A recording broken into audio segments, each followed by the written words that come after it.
Well, good evening, ladies and gentlemen. Hope you're all good tonight. It's a really sunny evening tonight. Fantastic. Been a beautiful day. And I've spent the day outside. Hopefully you guys have been enjoying the sun as well. So what I'd like to cover today, I can't remember what we were going to do today. I was going to do something, it will come to me. So we've covered knots on the end of last week, and some knots that you need for freediving, and a couple of knots that you will need for various other exploits. Now, we've said time and time again, well I have, about why we studied caving, and really was to get to locations that have never been freedived before. And we've done this on many occasions, and hopefully we'll be doing it again in the coming year. Okay. We have found some fantastic places to freedive, both in the UK and abroad, that really haven't been accessed before. So we put some videos up. Last week I put the video up of Kefalonia, where we abseiled into the Chinote and then dived it. So there are 4 dive locations in Kefalonia that hopefully we'll be going to again, and we dive there and around Kefalonia with the yacht, with Panos on the yacht. So there's always a chance of us going in some caves there. Now I keep saying caving, and most people, when we say caving, they think of this sort of thing. Okay, so this is, just to give you a bit of background, this is a place called Colostomy Crawl in Yorkshire, and we were going there, the 4 of us were going there to see a place called the Bathing Pool, which is a long way in, underground, very muddy, especially this particular part called Colostomy Crawl. And we were going there specifically to have a look at this pool, a crystal clear pool that's allegedly 20 meters deep or so, crystal clear, and we wanted to go and free dive it. So we were taken there. We found a guide who would take us there, and we went and had a look, and it was beautiful. And we kept planning on going back to free dive in this pool, and we will do it one day. The logistics of it are really complex, but there's not much technical stuff to it. It's just crawling around underground and getting the kit there. But of course, if you think of how we're dressed there and how muddy we are, we've got to get that ourselves clean before we can dive in the crystal clear water, else we're just going to be messing up the dive that we're just about to do. So this is what most people think of caving, and we do caving like this, and this is one specific case where we did go there to and did this muddy sort of caving to then go free dive. But most of the situations are more like this. This is Agalaki in Kefalonia, and this is a picture. Thanks Mika for the picture. And you can see there's only one way in, and that's through the roof, but abseiling in. So you can't climb up this. This is not a climbable location, but yeah, this is a place that we will go again called Agalaki. Though we've dived it twice now, and there is a video online. I'll put the link up in the chat. Of me and Hipster doing it. Okay. So yeah, this is the most of the case. It's not dark. It's not muddy, but it is beautiful. And of course, what we're actually looking for, what we really want to look towards, is getting caves like this. So this is at the other end of the scale. So you've got the 3 types of caves we're looking at, and this is the 3rd one. This one where there's no caving needed, it's purely a freediving cave, but getting there was a little bit technical, but when you're in there, it is a full-on cave. Okay, so this was in Menorca. Right? So we've got 3 different levels of caving. So we have, let's start at the beginning, really caving caves require a lot of mud and crawling around, which we don't do much of, but we do it to get to places. Then we have places like this, beautiful, which require a lot of technical ability, but not mud or such. And then we've got this, which is Menorca, where it takes no caving expertise at all. It's just dark water and freediving skills. Right? So I want to cover the SRT part of it. So this is crawling around in mud. Isn't very technical, but abseiling into these places, and more importantly getting back out, is very technical and quite specific. So I wanted to cover what we call SRT, so single rope techniques. So little video that I made of SRT techniques. I've got to mention that when we started this, I forgot to mention him last week, but when we first started, Darren was right up there saying, well, in fact, when we first started, we were like, we're doing this crazy thing called caving. And Darren was like, yeah, I was doing that 10 years ago, 15 years ago. I can show you some stuff. So Darren led the way there right at the beginning, and carried on and was doing SRT with us and now. So I had to mention Darren because I forgot to mention him last week. Okay, so here's a short video I made about what we mean by SRT. Welcome to the No Tanks Basic Guide to SRT. So the first thing I'm going to need is a helmet.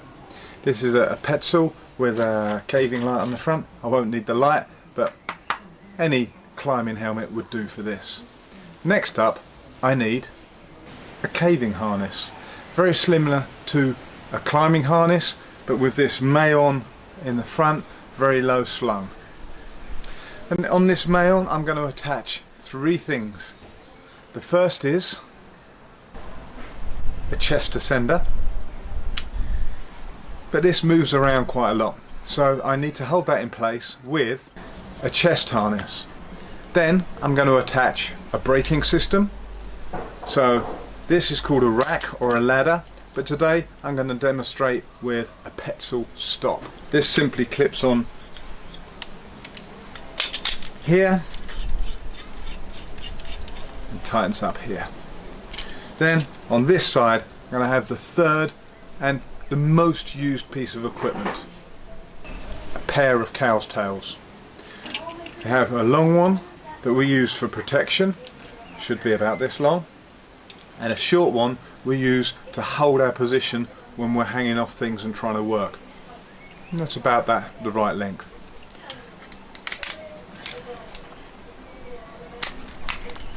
Just need one more piece of equipment to go up a rope, and that is a hand ascender. So this is very similar to the chest ascender, but obviously I have it in my hand, and attached to the bottom is a foot loop.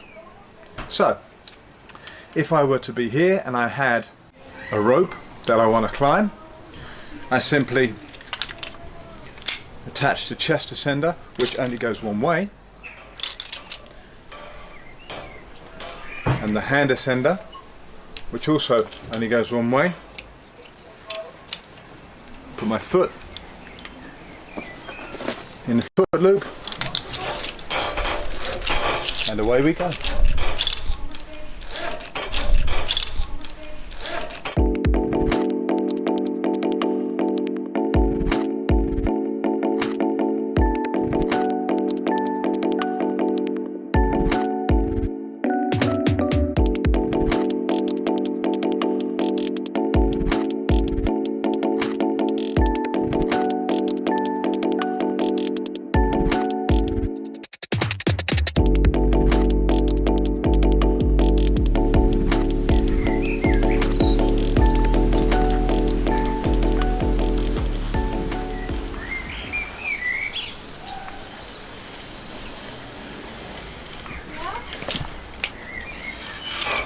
And that's how we abseil.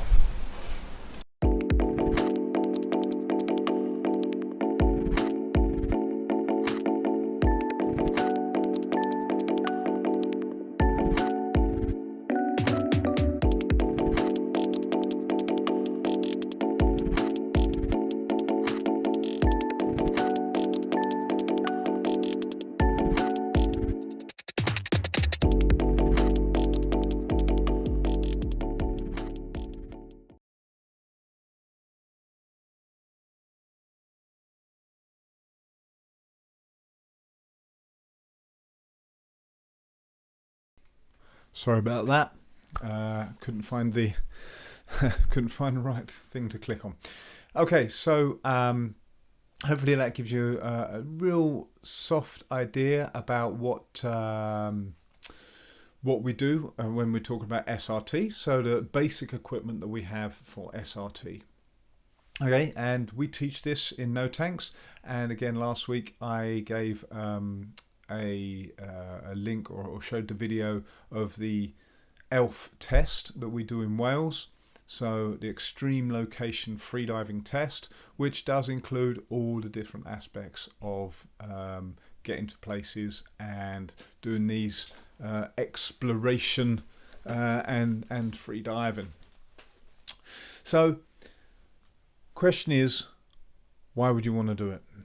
Now, quite a few people, there's two types of people that we meet. The first is, I'm doing it, I'm coming over, when can we do this? The second type of people is, you'll never get me to do that. So why do we do it? Why do we do it? Well, the water is usually underwater is insanely clear, just so crystal clear you can't comprehend it. And this is an experience that I enjoy and other people enjoy. The other thing is, quite a few of these places nobody has been before. Nobody's been freediving there before. So this is a unique experience, and there's not many places in the world where, or things that you can do that nobody else has done before. So when our ELF team goes to these places, we are the first people to do it, and that's a pretty amazing experience. And in fact, even when we take students to places, even when we take members to places, then you're still amongst the first 10 people ever to dive in these locations. But that's in the first 10 is good. But as I said last week, every dive is different. Every dive is unique. So we can go to these places and you could be the 10th person to dive there, but you might see something that nobody else has seen before. And every dive you do is different from everybody else's. So you're still doing something that is unique and you are the first person to do it. And this is quite a big draw for us to go to these places.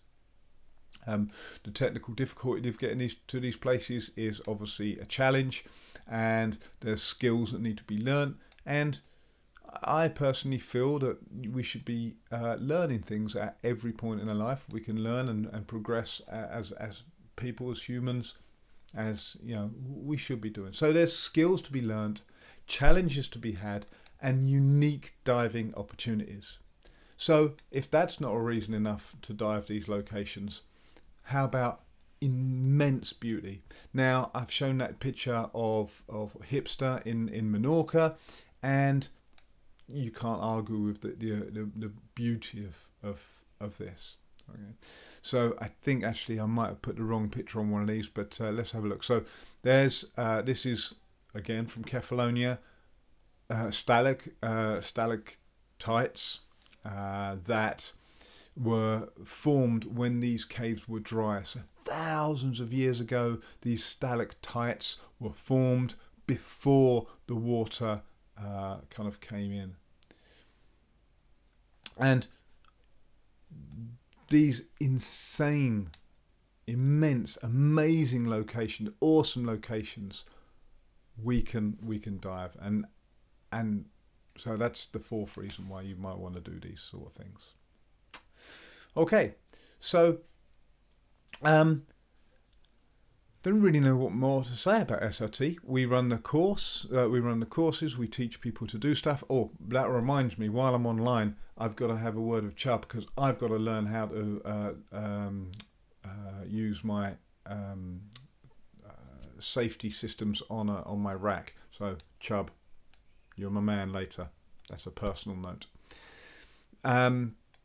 Yeah, so I don't really know what to say more to say about the SRT as such, but get involved. As soon as lockdown starts easing, we're allowed to have small groups of people. We'll be running courses in Kingston on the rig in the back garden, going through the basic techniques. And this is one thing I was going to mention. Remember that we do all these exceptional things so that when we actually go and dive in, we don't have to, it won't be as hard. So we do extreme location freediving should never be as extreme as the training. So you try the SRT, you try going up maybe 50 meters. So you know you can do a 50-meter climb up a single rope. So that when we have a 20-meter climb up a single rope, you know it's easy.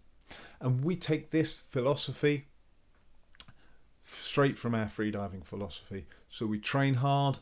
So if you can do a length playing torpedo, being tickled with somebody who's with one hand tied behind your back, you know that one length without all those distractions is going to be super easy. Okay? The whole idea is you train hard and dive easy. Train hard and cave easy. Okay, so don't be put off by the fact that there's a lot of equipment going on and loads of new skills. Learn them, practice them, but we won't use most of them when we actually go out there to find these new locations. Okay, hopefully you're practicing your knots. And you're welcome to send through any questions to me. I might put you onto Chubster for knots or even Panos, because their knots are much more advanced than my knots. But please ask me questions. Put through some photos of how what you're getting up to. And I will see you tomorrow night. So tomorrow night I'll be going through some more ETTs. So don't forget your ETT. Don't forget to bring a balloon with you. I'm going to be going through some more ETT exercises. Okay. Partly because I know people who did it last time, did it a couple of times maybe, and then kind of let it fall, and a couple of people didn't have balloons and a couple of people didn't see it, so we're going to go through it again, and I'm going to talk through a few more slightly different angle to ETT. So that's tomorrow night, ETT, and we'll see you then. Bye.